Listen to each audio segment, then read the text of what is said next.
Well, members of Congress, they're returning home for the summer recess after the debt limit vote. Joining us this morning is Republican Congressman Brian Bilbray. Congressman, good morning. Great to be with you. Great to be home. Yeah, good to be home, huh? Oh, my God. You know, it's so hot back there, and I end up, smashing a tooth, so I went 3 weeks without being able to come home to the dentist. Smashing a tooth. Yeah. Oh. So it just shows you the fun things of being stranded back there. There's things you don't even think about, needing to come home every once in a while to see the family, but also to see your family dentist. I hear you on that. But so I felt the pain. I felt the pain. Well, let's talk about some other pain that we've been watching here while you've been over there. It's been a few days since you voted. You voted yes on the debt ceiling plan. Now looking back, what are your thoughts? Well, I mean, I think this is an example of why you don't want Washington running your town. You don't want Washington running your life. Washington is not designed to get very much done very quickly.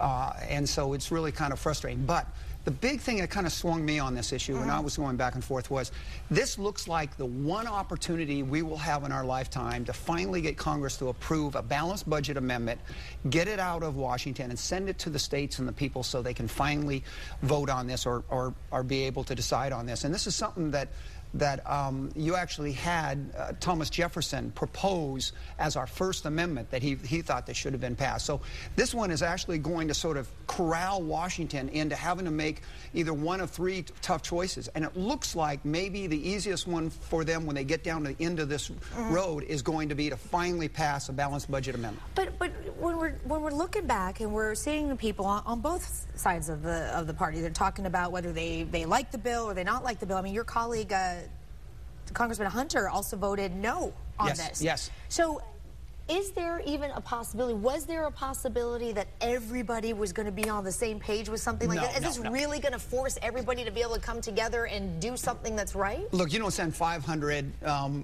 quote-unquote politicians, elected officials, even if it's new guys, to Washington, expect them to all agree. In fact, the Founding Fathers didn't expect them all to agree.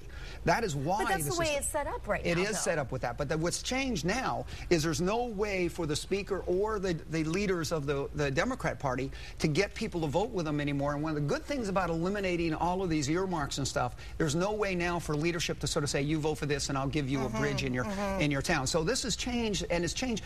The old way of doing things of just voting to raise the debt limit is over with, because now... Because we've seen presidents have not had a hard time doing this in the past. In the past, but now you're told you want to be downgraded, you don't pass the debt limit, but also you don't show how you're going to address the debt. You got to understand, 42 cents on the dollar is borrowed every time we spend a dollar. As we say in the environmental community, that's unsustainable. And that's one of those things that has changed. The realities for Washington has changed because the fiscal situation. Back in the 90s when I first went there, we worked with Clinton to try to balance the budget. We actually got a lot done. We did it because we wanted to then.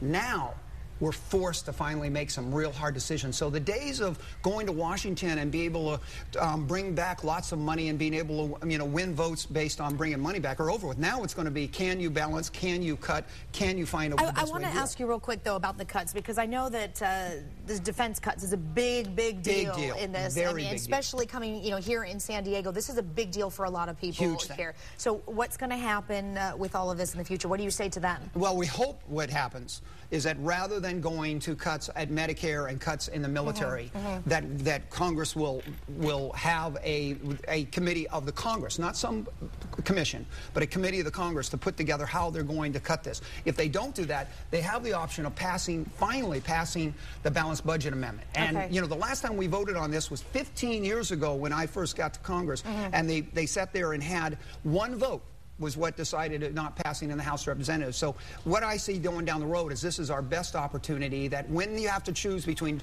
making cuts today or supporting a balanced budget amendment that will make cuts in the future. You think this is the best one to do? I think that. Before I let you go, I know that we've been talking about the FAA funding bill because Congress left without approving it. So what happens now? Was it a really good decision to do that before summer? I think boy, I'll tell you, I had one member from New Jersey Jersey, who's got a major project, really. No, it wasn't. But you got distracted and you get a lot over. I think that what you're going to see is the Senate's going to pass something to get us through, and that because John Boehner kept us in session pro forma, that we'll be able, everybody by unanimous consent will get something done without Congress actually being there to vote for it. So then something could be done in the summer? There could be some stuff at least to hold us off until September. Now remember, this is just one step. We come back in September. Between September and January, we not only have this whole second phase of this deadline, but we've got a budget that has not been around. The Senate hasn't passed a budget resolution in 800 days.